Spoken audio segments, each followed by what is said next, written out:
آپ نے فرمایا تم غصہ مت کرو تمہارے لیے جنت ہے، غصے کو کنٹرول رکھو، غصے پہ قابو رکھو تمہارے لیے جنت ہے۔ وہ آدمی پریشان ہو گیا، ایک چھوٹی سی نصیحت اس پہ جنت کا وعدہ، بار بار 3 بار 4 بار آ کے اللہ کے رسول صلی اللہ علیہ وسلم سے سوال پوچھتا اور کہتا اللہ کے رسول صلی اللہ علیہ وسلم کوئی ایسا عمل بتا دیجئے جو جنت میں داخل کر دے۔ ہر بار اللہ کے رسول صلی اللہ علیہ وسلم نے اس آدمی کو یہ نصیحت کی تم غصے پہ کنٹرول رکھو، غصہ مت کرو۔ یہ بہت ہی مختصر لیکن بہت ہی زیادہ نصیحت آمیز جملہ ہے، بہت زیادہ نصیحت کی باتیں اس میں چھپی ہیں۔ اور اگر ہماری زندگی کے سارے معاملات کو دیکھ لیں، سارے اختلافات کو دیکھ لیں، ساری فتنے ہمارے گھروں کے اندر میاں بیوی کے درمیان یا اپنے گھروں میں ماں باپ اور بچوں کے درمیان یا خاندان کا دوسرے خاندان کے درمیان، ایک سماج کا دوسرے سماج کے درمیان جتنے بھی اختلافات ہیں پریشانیاں ہیں، ان تمام چیزوں کی بنیاد پہ اگر جا کے دیکھیں تو ہمیں یہی نظر آئے گا کہ یہ غصہ انسان کا کنٹرول نہیں ہے، جس کی وجہ سے ساری پریشانیاں ہماری زندگی میں آتی ہیں۔ اس پہ کنٹرول رکھنا بھی جنت کا ایک راستہ ہے۔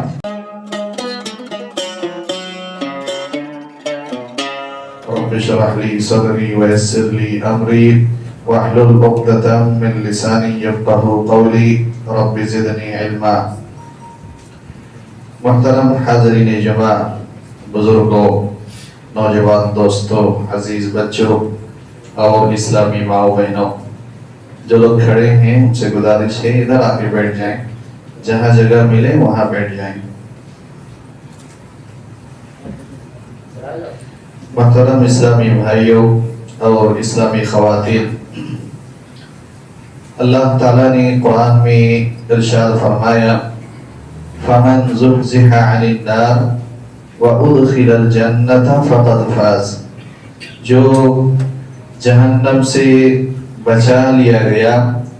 اور جنت کے اندر داخل کر دیا گیا، وہی اصل انسان کامیاب ہے، اسی کی کامیابی اصل کامیابی ہے۔ اسی آیت کریمہ کی روشنی میں آپ کے سامنے مسلسل کئی خطبات میں پہلے جہنم سے بچانے والی اعمال کا تذکرہ کیا گیا، اور پچھلے کئی خطبوں میں آپ کے سامنے ایسے اعمال کا تذکرہ کیا گیا جن کی وجہ سے ایک انسان کو اللہ تعالیٰ جنت میں داخل کرتا ہے۔ جن اعمال کی وجہ سے اللہ انسان کو جنت میں داخل کرتا ہے ان میں سے تقریباً 25 یا 26 اعمال آپ کے سامنے ذکر کیا گیا ہے، جن میں سب سے پہلے ایمان ہے، عمل صالح ہے، اسی طرح سے تقوی ہے، اور اسی طرح سے اللہ اس کے رسول کی اطاعت ہے، اللہ کے راستے میں ہر اعتبار سے جہاد کرنا، توبہ اور استغفار کرنا،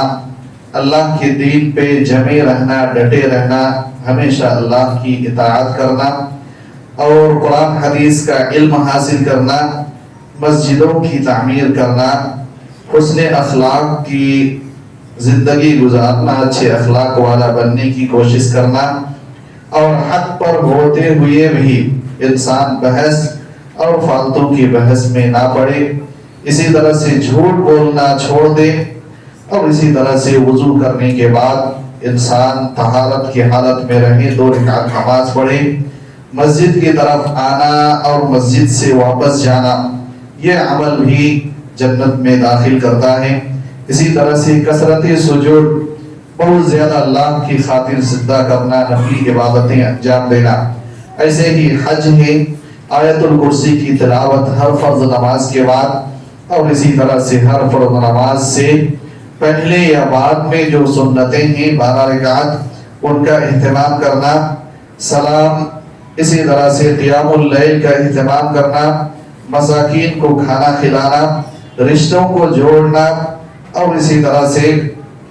عورت سے متعلق یہ ہے کہ عورت 5 وقتہ نماز کا اہتمام کرے، اپنی شوہر کی اطاعت کرے، اپنی شرمگاہ کی حفاظت کرے، تو اس کے لیے بھی جنت ہے۔ اور اسی طرح سے بچوں کی، بچیوں کی یا بہنوں کی خصوصی طور پر صحیح اور مناسب تربیت کرنا، یہ بھی جنت میں داخلے کا سبب ہے۔ اسی طرح سے مریض کی عیادت کرنا، نفلی روزے رکھنا، اور اسی طرح سے جنازے میں شرکت کرنا، یہ سارے کے سارے ایسے اعمال ہیں جن پر اللہ تعالیٰ نے انسان کو جنت میں داخل کرنے کا وعدہ فرمایا ہے۔ ان کے علاوہ بھی بہت سارے اعمال قرآن اور حدیث کے اندر اللہ تعالیٰ نے اور اللہ کے رسول صلی اللہ علیہ وسلم نے بیان فرمائے ہیں، جن پر انسان کو جنت میں داخلہ دینے کا اللہ نے وعدہ کیا ہے۔ انہی میں سے ایک بہترین عمل اور وہ بہترین ذکر جس کو ہم سب سید الاستغفار کے نام سے جانتے ہیں، صبح ایک بار اور شام کو ایک بار پڑھنا، اس کی تعلیم اللہ کے نبی صلی اللہ علیہ وسلم نے ہمیں دی ہے، اور اس پر بھی انسان سے جنت کا وعدہ کیا گیا ہے۔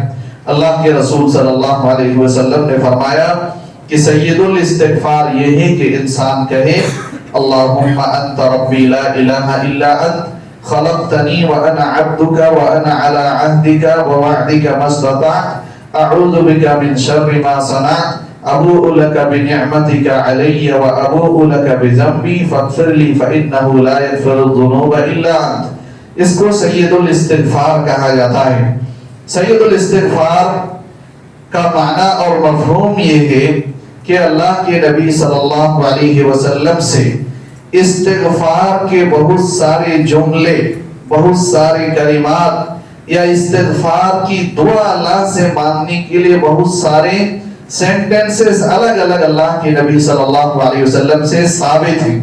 لیکن ان تمام استغفار کے کلمات میں سب سے بہترین اور اللہ کو پسندیدہ جو استغفار ہے یہ ہے، اسی وجہ سے اس کو سید الاستغفار کہا جاتا ہے۔ اللہ کے رسول صلی اللہ علیہ وسلم نے فرمایا وَمَنْ قَالَهَا مِنَ النَّهَارِ مُوقِنًا بِهَا فَمَاتَ مِنْ يَوْمِهِ قَبْلَ أَنْ يُمْسِيَ فَهُوَ مِنْ أَهْلِ الْجَنَّةِ۔ جس شخص نے صبح اس کو یقین اور ایمان کے ساتھ کہا اور شام ہونے سے پہلے اس انسان کا انتقال ہو جائے تو وہ جنتی ہے۔ وَمَنْ قَالَهَا مِنَ اللَّيْلِ وَهُوَ مُوقِنٌ بِهَا فَمَاتَ قَبْلَ أَنْ يُصْبِحَ فَهُوَ مِنْ أَهْلِ الْجَنَّةِ۔ اور جو شخص اس کو شام کے وقت کہے اور رات کی کسی بھی گھڑی میں کسی بھی وقت انسان کی موت ہو جائے وہ بھی جنت میں داخل ہوگا۔ لہذا یہ چھوٹی سی دعا استغفار ذکر ہم میں سے ہر ایک شخص اس کو بہت آسانی سے یاد کر سکتے ہیں، دیکھ کے یاد کر سکتے ہیں، سن کے یاد کر سکتے ہیں، کسی بھی لینگویج میں آپ اس کو تلاش کرنے کی کوشش کریں آپ کو مل جائے گی۔ لہذا اس کو یاد کر کے پڑھنے کی ہمیں کوشش کرنی چاہیے۔ صبح شام کے اذکار میں سے بھی اس لیے ہمیں اس کو یاد کر کے اس کا اہتمام کرنا چاہیے۔ اسی طرح سے ایک اور عمل جس پر اللہ کے رسول صلی اللہ علیہ وسلم نے ہمیں خوشخبری دی ہے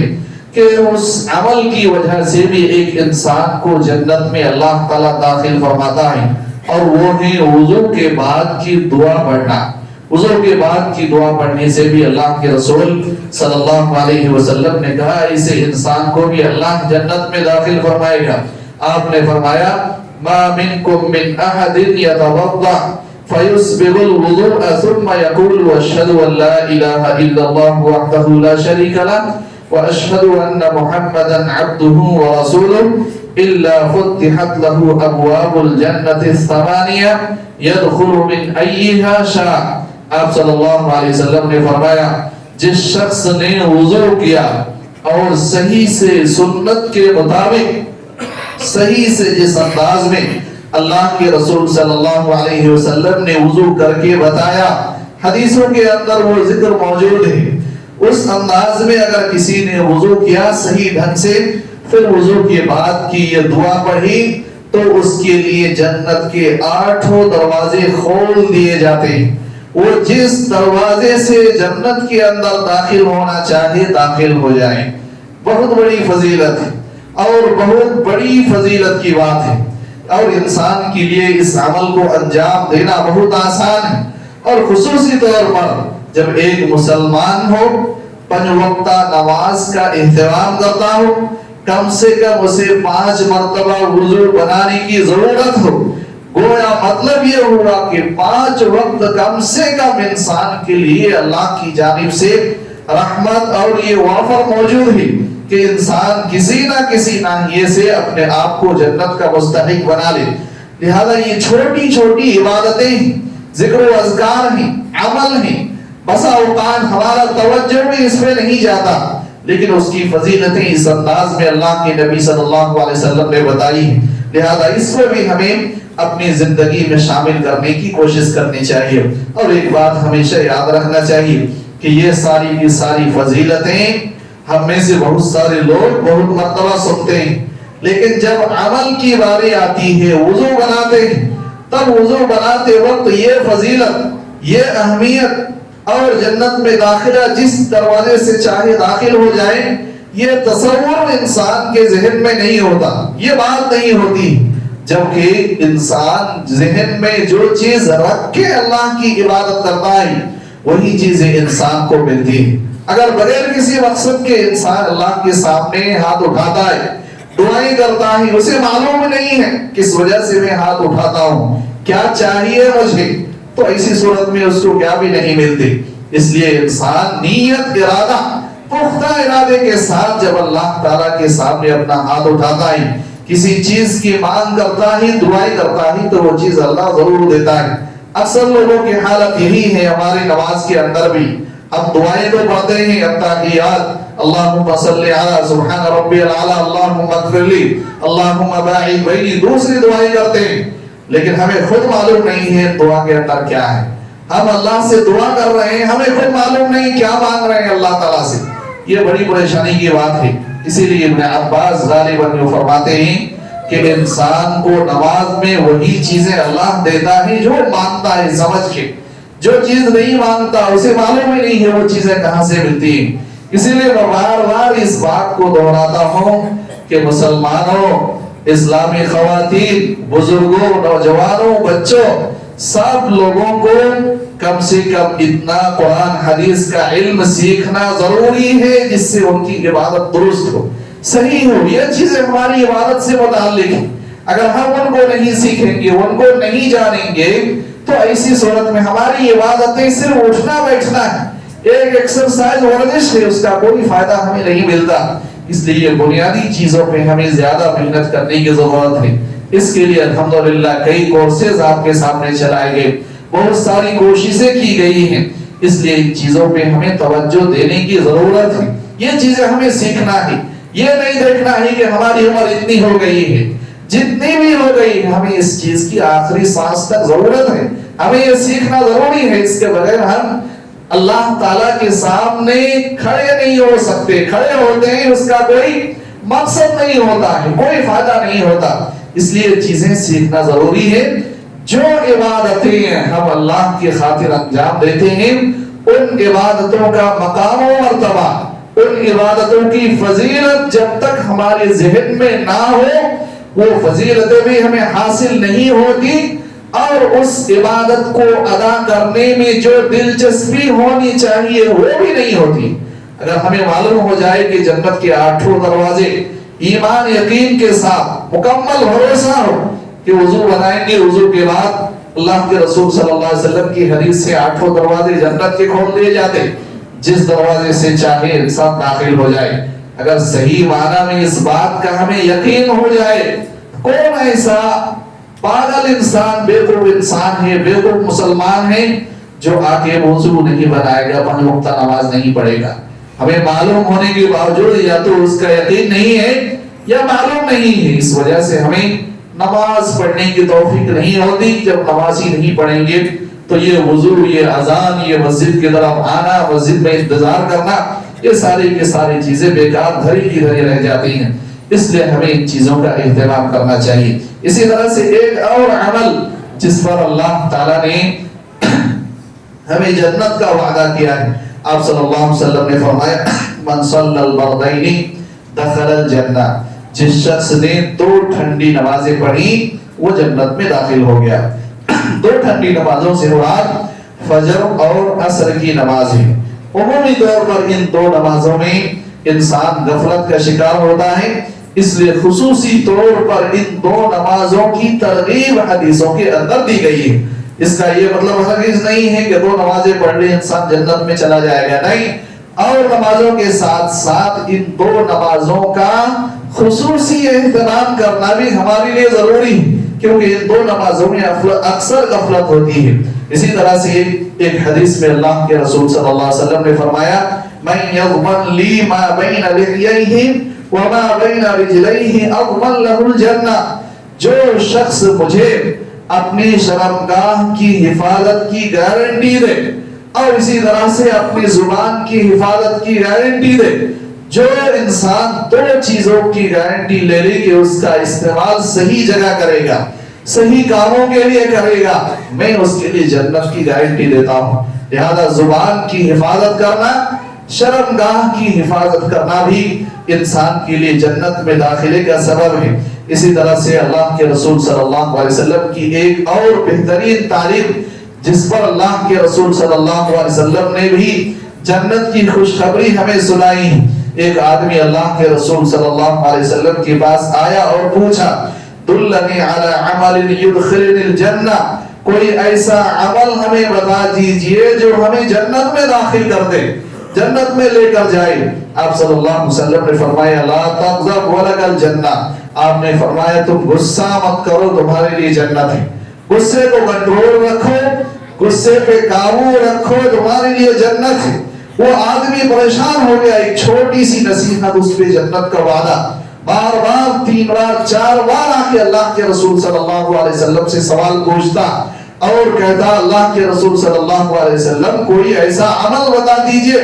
جو جنت میں داخل کر دے۔ ہر بار اللہ کے رسول صلی اللہ علیہ وسلم نے اس آدمی کو یہ نصیحت کی تم غصے پہ کنٹرول رکھو، غصہ مت کرو۔ یہ بہت ہی مختصر لیکن بہت ہی زیادہ نصیحت آمیز جملہ ہے، بہت زیادہ نصیحت کی باتیں اس میں چھپی ہیں۔ اور اگر ہماری زندگی کے سارے معاملات کو دیکھ لیں، سارے اختلافات کو دیکھ لیں، ساری فتنے ہمارے گھروں کے اندر میاں بیوی کے درمیان یا اپنے گھروں میں ماں باپ اور بچوں کے درمیان یا خاندان کا دوسرے خاندان کے درمیان، ایک سماج کا دوسرے سماج کے درمیان جتنے بھی اختلافات ہی پریشانیاں ہیں، ان تمام چیزوں کی بنیاد پہ اگر جا کے دیکھیں تو ہمیں یہی نظر آئے گا کہ یہ غصہ انسان کا کنٹرول نہیں ہے، جس کی وجہ سے ساری پریشانیاں ہماری زندگی میں آتی ہیں۔ اس پہ کنٹرول رکھنا بھی جنت کا ایک راستہ ہے۔ اسی طرح سے ایک اور عمل، قرآن کی تلاوت کے وقت اگر سجدہ تلاوت کہیں آئے تو اس پہ اللہ کے حکم کے خاطر اس پہ سجدہ کرنا، یہ بھی جنت میں داخلے کا سبب ہے۔ اللہ کے رسول صلی اللہ علیہ وسلم نے فرمایا اذا قرأ ابن آدم السجدہ فسجد اعتذر الشیطان یبکی یقول یا ویلہ امر ابن آدم بالسجود فسجد فلہ الجنہ وامرت بالسجود فابیت فلی النار۔ اللہ کے رسول صلی اللہ علیہ وسلم نے ارشاد فرمایا جب انسان قرآن مجید کی تلاوت کرتا ہے اور سجدہ تلاوت والی آیات آتا ہے اس کو پڑھتا ہے، سجدے میں گر پڑتا ہے تو شیطان وہاں سے بھاگ نکلتا ہے، روتا ہوا بھاگتا ہے اور کہتا ہے ہائے تمہارے لیے تباہی بربادی۔ ابن آدم کو، انسان کو اللہ نے سجدے کا حکم دیا، اس نے سجدہ کر لیا، اس کے نتیجے میں اللہ تعالیٰ نے اس کو جنت کا حقدار بنا دیا۔ مجھے بھی سجدے کا حکم دیا گیا تھا، میں نے انکار کر دیا، اس لیے میرے لیے جہنم ہے۔ لہذا سجدہ کرنا قرآن کی تلاوت کے وقت یہ بھی انسان کے لیے داخلے میں جنت کا ایک سبب ہے اور ایک بہترین راستہ ہے۔ اسی طرح سے ایک اور عمل جس پر اللہ کے رسول صلی اللہ علیہ وسلم نے ہم سے جنت کا وعدہ کیا ہے اور وہ عمل ہے کہ انسان اذان سنے، اذان کے کلمات کا جواب دے، اس کے بعد دعائیں پڑھے، اس کے لیے بھی جنت ہے۔ اللہ کے رسول صلی اللہ علیہ وسلم نے صحیح مسلم کی روایت میں فرمایا جب انسان مؤذن کی آواز کو سن کے اذان کا جواب دیتا ہے، جب اللہ اکبر کہتا ہے وہ بھی اللہ اکبر کہتا ہے، پورے اذان کا جواب دیتا ہے اور جواب دینے کے بعد جب اذان ختم ہوتی ہے دعائیں پڑھتا ہے، اللہ کے رسول صلی اللہ علیہ وسلم نے فرمایا ایسا انسان جو اذان کا جواب دے وہ بھی جنت میں داخل ہوگا، وہ بھی جنتی ہے۔ لہذا اذان کے بعد اذان کے جواب دینا یہ اذان کے ساتھ ساتھ اذان کا جواب دینا یہ بھی جنت میں لے جانے والا اعمال ہے، اور اکثر لوگ اس میں غفلت کے شکار ہیں۔ اذان ہوتی ہے اور اس پر انسان کی زندگی پر، انسان کی کام کاج پر، انسان کی مشغولیت پر، انسان کی تجارت پر کوئی بھی فرق نہیں پڑتا۔ آج مسلمانوں کی حالت ہے کہ اذان ہوتی رہتی ہے، ہمارے اوپر کوئی اثر نہیں ہوتا، جبکہ ہونا یہ چاہیے کہ جب اذان شروع ہو جائے انسان اذان کی طرف متوجہ ہو جائے، اس کے آواز کی طرف، مسجد کی طرف چل پڑے، اس کی آواز کو اچھے سے سنیں، اس کے کلمات کا جواب دیں، اذان کے بعد دعاؤں کا، اذکار کا اہتمام کریں۔ یہ سارے کے سارے ایسے اعمال ہیں جن پر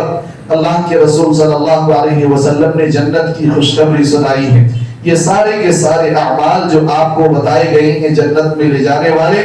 ہم سب کو کوشش کرنی چاہیے کہ ان اعمال کو ہم اپنی زندگی میں شامل کریں، اور اس کے ساتھ ساتھ یہ جو اعمال آپ کو بتائے گئے ہیں اس کے لیے کچھ کنڈیشنز ہیں، تبھی ہمیں جنت میں داخلہ ملتا ہے۔ ان میں سے پہلی چیز یہ ہے کہ انسان توحید پر ہو، اس کے پاس توحید کی دولت موجود ہو، تب یہ سارے کے سارے اعمال ہمارے کام کے ہیں۔ توحید نہیں ہے یہ اعمال کوئی بھی فائدہ نہیں ہے۔ اسی لیے اللہ کے رسول صلی اللہ علیہ وسلم نے فرمایا من کان آخر کلامہ لا الہ الا اللہ دخل الجنہ، جس انسان کا آخری کلام لا الہ الا اللہ ہوگا وہ جنت میں ہوگا۔ یعنی مرتے وقت تک انسان توحید پر لا الہ الا اللہ کا